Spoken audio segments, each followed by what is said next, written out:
తాను అయ్యే పేరు చెప్పి రాజకీయాల్లోకి రాలేదని బీఆర్ఎస్ నేతలకు కేంద్ర మంత్రి బండి సంజయ్ కౌంటర్ ఇచ్చారు. సామాన్య కార్యకర్తగానే రాజకీయాల్లోకి వచ్చారని సికింద్రాబాద్ పరేడ్ గ్రౌండ్స్లో నిర్వహించిన పార్టీ బహిరంగ సభలో ఈ వ్యాఖ్యలు చేశారు సంజయ్. బీఆర్ఎస్ నేతల పేరు ప్రస్తావించకుండానే ఫైర్ అయ్యారు. బీఆర్ఎస్ నేతల తాటాకు చప్పిళ్లకు బెదిరే ప్రసక్తి లేదన్నారు. భయపడితే భయపడటానికి తాను ఫామ్ హౌస్లో ఎలుకను అనుకుంటున్నారా అని ప్రశ్నించారు బండి సంజయ్.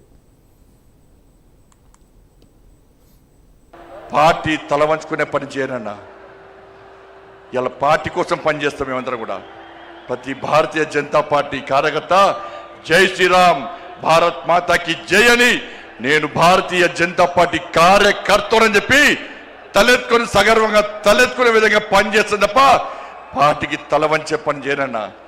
చాతగాని మూర్ఖులు, ధైర్యంగా రాజకీయంగా ఎదుర్కోలేని దద్దమ్మలు ఇలా ఏదో చేసి బండి సంజయ్ని గాని భారతీయ జనతా పార్టీని ఇబ్బంది పడితే నేను ఫామ్ హౌస్ లో ఎలుకని కాదన్నా, ఫామ్ హౌస్ లో ఎలుకని కాదన్నా.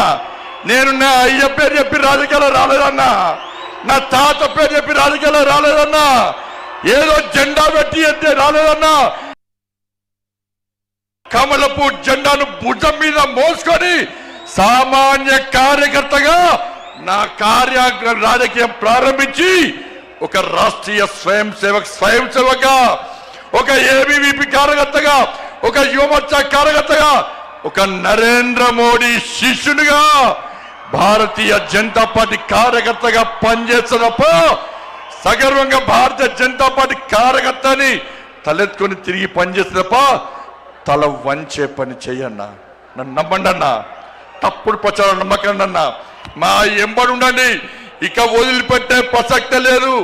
ఈ రోజు నుంచే మోడీ గారు ఈ రోజు వచ్చిపోయిన తర్వాత ఈ రోజు నుంచే తెలంగాణ రాష్ట్రంలో ధర్మం, తెలంగాణ అభివృద్ధి, ధర్మం ఆధారితంగా తెలంగాణ రాష్ట్రాన్ని అభివృద్ధి చేయాలంటే జై శ్రీరామ్, జై తెలంగాణ, జై శ్రీరామ్, జై శ్రీరామ్, జై తెలంగాణ.